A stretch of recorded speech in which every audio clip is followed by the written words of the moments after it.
En las últimas semanas hemos hablado en La Torre del Faro de temas de actualidad o temas que han surgido pues, principalmente a raíz de la toma de posesión de Trump como presidente de Estados Unidos. Sin embargo, hoy queríamos traer pues, un tema más, no sé si de nuestros orígenes, Alfonso, pero volver a esos episodios de literatura que hemos hecho más habitualmente en el pasado y que bueno queremos seguir manteniendo aquí en La Torre del Faro. Llevamos mucho sin hacer uno y a la gente le gusta, ¿no, Yanico? Sí, aquí esto es la especialidad de Alfonso, que nos cuenta sobre o un autor en particular o una obra determinada, y hoy venimos a hablar de Edgar Allan Poe. Seguimos en Estados Unidos, una de las grandes voces de la literatura estadounidense, este escritor del siglo XIX que tuvo una vida, ahora vamos a hablar de ella, breve, trágica, oscura, melancólica, y que de alguna forma eso se reflejó en lo que escribía, ¿no? Porque Edgar Allan Poe, no sé si alguno de vosotros ha leído algo de él, pero es especialmente famoso por sus cuentos y sus poemas narrativos que se enmarcan dentro del género de lo gótico o del terror gótico, ¿no? Cuentos de miedo, podríamos decir sencillamente, pero lo gótico va mucho más allá del simple miedo. Es un movimiento que surge dentro del romanticismo del siglo XIX que lo que trata es de buscar el lado oscuro que hay en el ser humano, ¿no? Y de sacarlo a la luz. Y podemos pensar que lo gótico es simplemente fantasmas y castillos derruidos y mujeres endemoniadas, pero en realidad eso es simplemente el reflejo de cosas psicológicas mucho más profundas, y Poe es el gran maestro de todo esto. Yo lo único que se me viene a la cabeza cuando escucho hablar de este autor es lo que tú has dicho, cuentos cortos de miedo, pero como tú dices hay mucha más profundidad por debajo, entonces pues no sé si empezamos por quién era el autor, un poco ubicarlo en el tiempo y luego nos vas contando sobre el movimiento. Me parece fenomenal, y luego podemos hasta acabar leyendo unos extractos de uno de sus cuentos más famosos. No escuchéis este podcast de noche, podemos hasta meterle música de miedo de fondo, ¿eh? Estos son de los tramos que más le gustan a los oyentes. Hay mucha gente que me dice, joder, el trozo ese que leyó de tal obra, Alfonso, pues es una gozada. Pues cómo lees Alfonso y luego cómo te deja entender al autor del que estamos hablando a través de las pocas líneas muy bien seleccionadas que traes. Pues vamos a no demorarlo mucho, si te parece. Vamos a dar una pequeña, breve biografía de Edgar Allan Poe, su vida, qué es el género de lo gótico un poquito más en profundidad, y luego nos metemos a leer ese cuento, uno de los más famosos de todos. Edgar Allan Poe tiene una vida muy breve, nace en 1809 en Boston. Sus padres eran actores ambulantes de una compañía de teatro, y ya nada más recién nacido su vida empieza a tener grandes dificultades. Su padre huye, no lo vuelve a ver jamás, y su madre muere cuando él tiene 1 año de tuberculosis, por lo que es entregado a una familia de adopción y separado de los otros 2 hermanos que tenía, a los que nunca más volvió a ver. Tuvo algo de contacto con ellos más adelante en la vida, pero jamás volvió a tener una familia. La familia Poe, de alguna forma, desapareció. Creció solo en esta familia de adopción, que era la familia de los Allan, que no eran de Boston, sino que eran de Richmond, Virginia. Su padre adoptivo era un comerciante de tabaco y esclavos también. Y su madre adoptiva, Poe desarrolló un afecto muy extraño, muy bizarro hacia ella. Y esto es importante porque gran parte de las obras de Poe tratan de esta figura femenina entre fatídica y romántica por la que se siente una especie de amor enfermizo, casi incestuoso. Tiene bastante que ver con la relación que él tenía con su madrastra o con su madre de adopción. Poe decía además que la imagen, esto es muy macabro, pero es parte del personaje para que lo entendamos, que la imagen de mayor belleza que hay en la vida es una mujer cuando está a punto de morir, en el último suspiro de una mujer. Le parecía la imagen de belleza máxima. Por eso en sus cuentos encontramos también mucho el tema de mujeres fantasmales que mueren y regresan de entre los muertos más bellas de lo que se murieron. O sea, eso es parte del universo oscuro y tétrico de este muchacho. O sea, nace a principios del siglo XIX y crece en estos Estados Unidos que están empezando a formarse, vamos, ya justo ha nacido hace unos pocos años el país y está en sus inicios en el noreste del país. Y pronto se irá a Inglaterra. Era un muchacho muy inteligente, con grandísima habilidad para las matemáticas, muy solitario y muy melancólico, y que cuando tenía 12 años se va con su padrastro, con su padre de adopción, a Escocia. Su padre tenía negocios en Inglaterra y se va con él a Escocia. Y durante mucho tiempo vive allí, y allí es donde se enamora de la literatura de Lord Byron, de la literatura de Dickens, de Mary Shelley, que acaba de publicar Frankenstein en aquel tiempo. Entonces es cuando empieza a desarrollarse como un lector muy voraz, y de ahí muy pronto saldrá el gran escritor que luego fue Edgar Allan Poe. Aquí es cuando empieza a tener una relación bastante conflictiva con su padrastro, y en un momento el padrastro se arruina y tienen que volver a Virginia. Por el tema de su madre, el conflicto. Bueno, porque no era una persona fácil ni el padrastro ni Edgar Allan Poe. Edgar Allan Poe decían que podía tener una discusión a puerta cerrada consigo mismo. O sea, era una persona muy temperamental y la relación con su padrastro, según él entra a la adolescencia, se vuelve bastante difícil. Y encima a esto se une el que el padrastro se arruine, tengan que volver a Virginia. Y Edgar Allan Poe, que había sido un chico muy brillante en sus estudios, de repente el padrastro dice que ya no le quiere pagar los estudios. ¿Y a qué se dedica Poe para tratar de pagárselos? Bueno, pues se dedica a los juegos de azar. Era muy listo, era un genio matemático y cree que puede ganar jugando a las cartas y jugando al azar, ¿no? Y sin embargo se arruina, no puede seguir sus estudios universitarios, entra en una depresión brutal y entonces empieza a tener gravísimos problemas con el alcohol que los tendrá hasta el final de su vida. Y en esta situación ya casi de desesperación absoluta, el padre adoptivo, los Allan, le vuelven la espalda, le dicen que no quieren volver a saber nada más de él. Poe también se enfrenta muchísimo a ellos y entonces decide que va a abandonarlos, que abandonará Virginia para siempre y que se irá otra vez al norte de Estados Unidos a buscar fortuna o suerte o lo que la vida le pudiera deparar. Y entonces es cuando se mete al ejército en Estados Unidos para tratar de tener casi una plataforma de vida mientras se forja como escritor, porque es aquí, en esta década de 1820, cuando verdaderamente dice que quiere ser escritor y que quiere vivir de la literatura. Cosa que es muy difícil, porque en nuestros tiempos también, te lo digo por experiencia, pero entonces la literatura era como una cosa de ricos, ¿no? Lord Byron era un aristócrata inglés que tenía una gran fortuna y que se podía dedicar pues a eso, a escribir poemas y a tener esa vida de bohemio, pero Poe era muy pobre, muy pobre. Fue de los primeros autores profesionales de la historia de Estados Unidos, pero tampoco hizo una grandísima fortuna y vivió y murió en la pobreza. O sea, no se hizo famoso mientras él estaba vivo. Sí, se hizo famoso, pero no ganó ni un duro. Eso es la cosa. Aquí es cuando empieza a publicar, cuando está en el ejército, sus primeros poemas, empieza a escribir, convencido de que quiere ser un escritor, pero el ejército pues, no le gusta, acaba desertando, bueno, forzando que le hagan un consejo de guerra y lo fuercen a salirse del ejército, y acaba yéndose a Baltimore a vivir con unos parientes de su padre originario, es decir, con unos parientes de la familia Poe que lo acogen. Y ahí es donde se acaba convirtiendo en editor de una de las pequeñas revistas. Estamos en un momento de Baltimore. Estamos en un momento en el que Estados Unidos, esto es impresionante, es de los países más letrados, más alfabetizados del mundo. Mucho más que los Estados Unidos del Norte, perdón, específico. Mucho más que Inglaterra, mucho más que Francia. En este momento hay cerca de un 90% de la población americana del norte que está alfabetizada, lo cual es un gran mercado para los escritores, porque hay muchos lectores. Y aparte, gracias a la revolución industrial, la imprenta se ha vuelto muy barata. Y todo el mundo enseguida tiene un periódico, una revista, edita, y entonces aquí es donde se publican cuentos, donde se publican poemas, y Poe se mete en este mundo de las revistas para ver cómo se puede escribir. Y ahí es donde empieza a mandar sus cuentos, sus poemas, algunos los aceptan, otros no, y se convierte en editor además famoso por sus críticas, que eran descarnadas, tenía muy mala uva a la hora de criticar a los demás, pero era un señor que sabía muchísimo de literatura. Y aquí sucede otra cosa bastante curiosa. En 1835 se casa con una prima suya que tenía 13 años cuando él tenía 26. O sea, vemos aquí este tema del incesto recurrente, de las relaciones sórdidas. Pero esto es una de las familiares en las que estaba en la casa donde él estaba. Sí, donde la habían acogido, pues se casa con la prima. Sí, exactamente. Es una historia un poco curiosa. Y al final lo acaban echando del trabajo también porque llegaba borracho todos los días, era muy violento. O sea, una persona, como has dicho al principio, muy oscura y muy conflictiva. Ves el tipo de vida que tenía, sí, desde luego. Y en esta década de 1830, editor, borracho, casado con una niña de 13 años cuando él tiene 26, es cuando empieza a escribir sus cuentos de terror, que yo creo que es, por lo que más se conoce a Edgar Allan Poe, lo que le hace uno de los grandísimos escritores de la tradición universal, porque se convierte en un auténtico maestro del cuento corto. Muy pocos autores dominan el cuento corto como Edgar Allan Poe. ¿Y cuál es la clave de sus cuentos cortos? Que cada palabra avanza en el sentido de la historia. No hay ni una palabra puesta al azar, no hay ninguna palabra que sea prescindible, y si quitas una sola palabra de un cuento de Edgar Allan Poe, pierde muchísima fuerza. Esto es lo que lo hace el genio del relato. Inspirará muchísimo a escritores de después, sobre todo a Herman Melville en Estados Unidos y a Charles Baudelaire en Francia. Lo mirarían como una de las grandes inspiraciones. Esto de escribir corto, yo desde mi poca experiencia escribiendo, es mucho más complicado que explayarte y alargarte y escribir largo. No sé de dónde me viene a la cabeza la cita, pero perdóname esta carta que sea tan larga, pero no he tenido tiempo de hacerla más corta, ¿no? Exacto. Esto no sé de quién me suena, pero es una frase así medio famosa. Pues es que efectivamente es muy difícil escribir corto y escribir bien. El relato corto, ten en cuenta que tiene que ser muy punzante para que en pocas líneas te pueda transmitir todo lo que un autor de novela, lo que un novelista transmitiría a lo largo de una obra mucho más larga. Es mucho más difícil.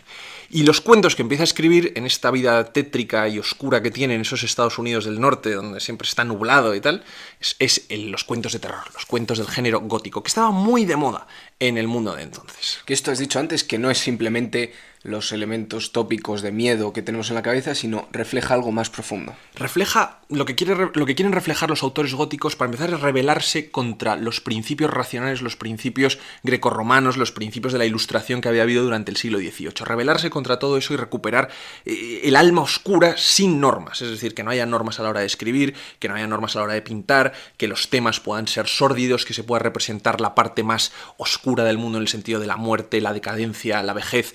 Por eso muchas veces pensamos en lo gótico y pensamos en esos castillos derruidos, en esas naturalezas destructivas o agresivas, selvas oscuras. O sea, no es la pureza de los números, no es la pureza de la belleza grecorromana. Es el lado más oscuro del hombre, ¿no? Como si acaso la ilustración lo quisiera reprimir, los románticos, los góticos, buscan recuperarlo. Diferencia entre el horror y el terror, que decía Edmund Burke. El terror es psicológico, es mental, y el horror es visual. Y el género del gótico lo que trata es de aunar estos dos.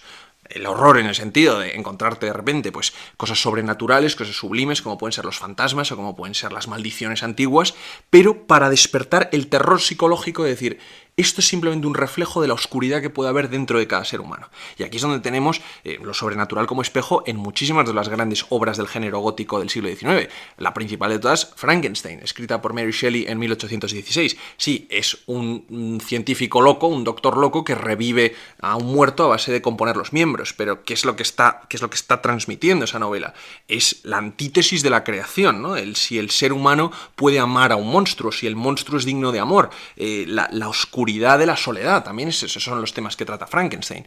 Otras grandes novelas del género gótico, Wuthering Heights, Cumbres borrascosas, de Emily Bronte, El extraño caso del Dr. Jekyll y el Sr. Hyde, de Robert Louis Stevenson, uno de mis favoritos, que refleja el monstruo que todos podemos llevar dentro y la necesidad que tenemos de darle salida en una sociedad que no nos lo permite. Bueno, pues todas estas historias maravillosas que tienen un trasfondo filosófico muy importante, también están enmarcadas en el género gótico. Y este es el género al que se va a adscribir Edgar Allan Poe, que no lo inaugura, desde luego. Él bebe de las fuentes de la literatura gótica y de la literatura romántica, pero explora muchísimo la psicología más terrorífica, este lado del terror mental. No tanto el horror, es verdad que hay muchas cosas horrendas en el sentido de sobrenaturales en los cuentos de Edgar Allan Poe, pero lo que es muy interesante es la perspectiva del narrador que él toma. Muchas veces el narrador es el loco, el narrador es el asesino, el narrador es el que revive a los muertos. Trata de pensar la psicología del héroe gótico. No lo cuenta tanto como una historia lejana, sino que verdaderamente te hace empatizar con sus personajes, por oscuros que sean, y hay algunos muy oscuros.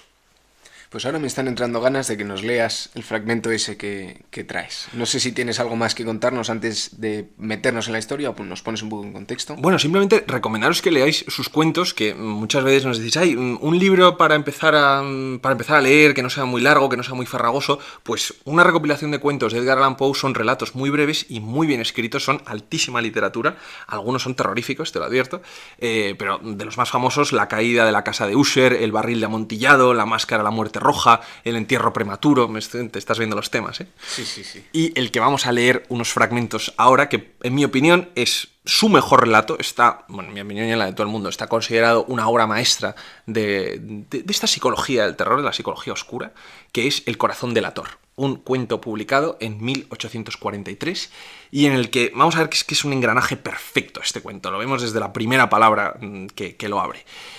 No lo podemos leer entero, Nico, porque sería un pelín demasiado largo para leerlo entero en el podcast, pero he seleccionado las partes más significativas y que nos van a permitir quedarnos con una buena sensación de la historia. Pero por favor, leedla entera. Y si la podéis leer en inglés, leedla en inglés. Vamos a leer el primer párrafo en inglés simplemente para que veáis el estilo que tiene Poe, porque es un estilo muy vibrante, muy poético, muy rítmico, corto, preciso, con mucho taconeo, podríamos decirlo. Es un estilo muy tónico, suenan mucho las palabras. Y eso en las traducciones se tiende a perder. Sobre todo también en los poemas de Edgar Allan Poe, pero los cuentos también. Los cuentos, aunque sean prosa, están escritos de una forma muy, muy poética. Bueno, pues vamos allá, que nos tienes aquí expectantes. Bueno, pues vamos a empezar con el primer párrafo. El corazón delator, en inglés The Telltale Heart. True, nervous, very dreadfully nervous I had been, and I am. But why will you say that I am mad? The disease has sharpened my senses, not destroyed, not dulled them. Above all was the sense of hearing acute. I heard all things in heaven and in earth, and I heard many things in hell. How then I am mad? Hearken, and observe how healthily, how calmly I can tell you the whole story. Bueno, este es el primer párrafo, ¿no? Donde dice... Ponemos en español. Y ya continuamos en español. Y te estás poniendo en la piel del narrador, que es la persona loca.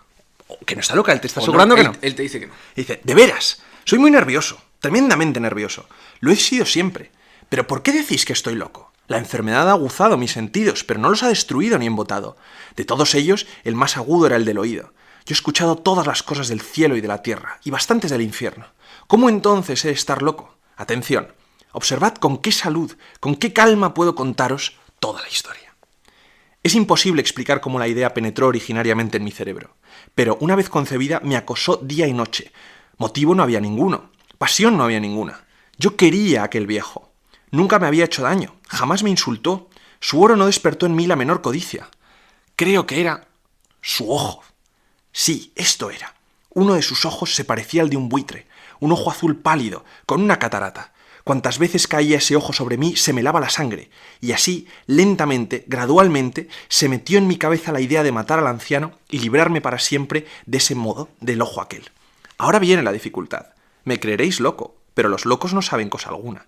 Pero si me hubieseis visto, si hubierais visto con qué sabiduría procedí, con qué precaución, con qué cautela, con qué disimulo me puse manos a la obra. Nunca estuve tan amable con él como durante toda la semana que precedió al asesinato. Cada noche, cerca de las 12, descorría el pestillo de su puerta y la abría. ¡Oh! Muy suavemente. Y entonces, cuando la había abierto lo suficientemente como para que pasara mi cabeza, introducía por la abertura una linterna sorda, bien cerrada, para que no se filtrara ninguna claridad. Después metía la cabeza. ¡Oh! Os hubierais reído viendo con qué habilidad metía la cabeza. La movía lentamente, muy lentamente, con miedo de turbar el sueño del anciano. Por lo menos necesitaba 1 hora para introducir toda mi cabeza por la abertura y ver al viejo acostado en su cama. ¡Ah! ¿Hubiera sido tan prudente un loco? En la 8ª noche abrí la puerta con mayor precaución que antes. La aguja de un reloj se mueve más deprisa de lo que entonces yo movía mi mano. Jamás como aquella noche pude darme tanta cuenta de la magnitud de mis facultades, de mi sagacidad. Apenas podía dominar mi sensación de triunfo. Pensar que estaba allí, abriendo la puerta poco a poco, y que él, el anciano, ni siquiera soñaba con mis acciones o mis pensamientos secretos. A esta idea se me escapó una risita, y tal vez me oyese, porque se movió de pronto en su lecho como si fuera a despertarse. Tal vez creáis que entonces me retiré. Pues no. Su cuarto estaba tan negro como la pez, tan espesas eran las tinieblas, porque las ventanas estaban cerradas cuidadosamente por miedo a los ladrones, y seguro de que él no podía ver la puerta entreabierta, continué empujándola poco a poco, siempre un poco más. Había introducido mi cabeza y me disponía a abrir la linterna cuando mi pulgar resbaló sobre el cierre de hierro estañado y el anciano se incorporó en su lecho preguntando: ¿Quién anda ahí? Permanecí completamente inmóvil y nada dije. Durante toda 1 hora no moví un solo músculo, y en todo ese tiempo no oí que volviera a acostarse. Continuaba sentado en la cama, escuchando exactamente lo mismo que yo había escuchado durante noches enteras, oyendo las arañas en la pared. De pronto oí un débil gemido, y me di cuenta de que se trataba de un lamento de terror mortal. No era un lamento de dolor o de tristeza. ¡Oh, no! Era el murmullo sordo y ahogado que escapa de lo íntimo de un alma oprimida por el espanto. Después de haber esperado largo rato, con toda paciencia, sin oír que se acostara de nuevo, me aventuré a abrir un poco la linterna, pero tan poco como si nada. La abrí furtivamente, como no podréis imaginároslo, hasta que al fin un único y pálido rayo, como un hilo de telaraña, salió por la ranura y descendió sobre su ojo de buitre. ¿No os he dicho ahora que apenas es una hipertensia la de los sentidos, aquello que consideráis locura? Entonces os digo, un rumor sordo, ahogado, continuo, llegó a mis oídos, semejante al producido por un reloj envuelto en algodón. Inmediatamente reconocí ese sonido. Era el corazón del viejo, latiendo, y excitó mi furor como el redoble del tambor excita el valor del soldado.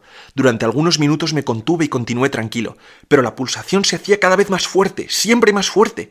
Creí que el corazón iba a estallar, y era que una nueva angustia se apoderaba de mí. El rumor sería oído por algún vecino. Había sonado la hora del viejo. Con un gran alarido, abrí de pronto la linterna y me precipité en la alcoba. El viejo dejó escapar un grito, uno solo. En un momento lo derribé al suelo, depositando sobre él el tremendo peso de la cama. Sonreí entonces, complacido, viendo tan adelantada mi obra. Durante algunos minutos, el corazón, sin embargo, latió con un sonido ahogado. A pesar de todo, ya no me atormentaba. No podría oírse a través de las paredes. Y por fin cesó. El viejo estaba muerto. Levanté la cama y examiné el cuerpo. Sí, muerto. Estaba muerto como una piedra. Puse mi mano sobre el corazón y estuve así durante algunos minutos, sin advertir latido alguno. Estaba muerto. En adelante su ojo ya no me atormentaría más. Si insistís en considerarme loco, vuestra opinión se desvanecerá cuando os describa las inteligentes precauciones que tomé para esconder ahora el cadáver. Avanzaba la noche y yo trabajaba con prisa pero en silencio. Lo primero que hice fue desmembrar el cuerpo. Corté la cabeza, después los brazos, después las piernas. Enseguida arranqué 3 tablas del entarimado y lo coloqué todo bajo el piso de madera. Después volví a poner las tablas con tanta habilidad y destreza que ningún ojo humano, ni siquiera el suyo, hubiese podido descubrir allí nada alarmante. Nada había que lavar, ni una mancha de sangre. No se me escapó pormenor alguno. Una cubeta lo hizo desaparecer todo. ¡Sí! Cuando terminé todas estas operaciones eran las 4, y ya estaba tan oscuro como de medianoche. En el momento en el que el reloj señalaba la hora, de repente llamaron a la puerta de la calle. Bajé a abrir confiado, porque ¿qué era lo que tenía que temer? Entraron 3 hombres, que se presentaron ante mí cortésmente como agentes de policía. Un vecino había oído un grito durante la noche y le hizo despertar la sospecha de que se había cometido algún crimen. En la delegación policial había sido presentada una denuncia, y aquellos caballeros, los agentes, habían sido enviados para practicar un reconocimiento. Sonreí, porque ¿qué tenía que temer? Y di la bienvenida a aquellos caballeros. El grito, les dije, lo lancé yo, soñando. El viejo, añadí, está de viaje, por la comarca. Conduje a mis visitantes por toda la casa. Los invité a que buscaran bien, y por fin los conduje a su cuarto.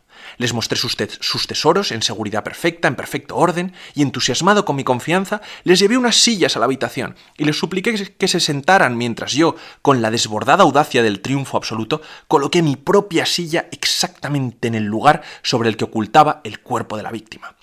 Los agentes estaban satisfechos. Mi actitud les había convencido. Me sentía singularmente bien. Se sentaron y hablaron de cosas familiares a las que contesté jovialmente. Pero, al poco rato, me di cuenta de que palidecía y deseé que se fueran. Me dolía la cabeza y me parecía que me zumbaban los oídos. Sin embargo, ellos continuaban sentados y prosiguiendo la conversación. El zumbido se hizo más claro, persistió y se volvió cada vez más perceptible. Empecé a hablar copiosamente, para liberarme de tal sensación, pero ésta resistió, reiterándose de tal modo que no tardé en descubrir, por último, que el rumor no nacía de mis oídos. Sin duda entonces me puse muy pálido, pero ellos seguían hablando sin tino, elevando el tono de mi voz.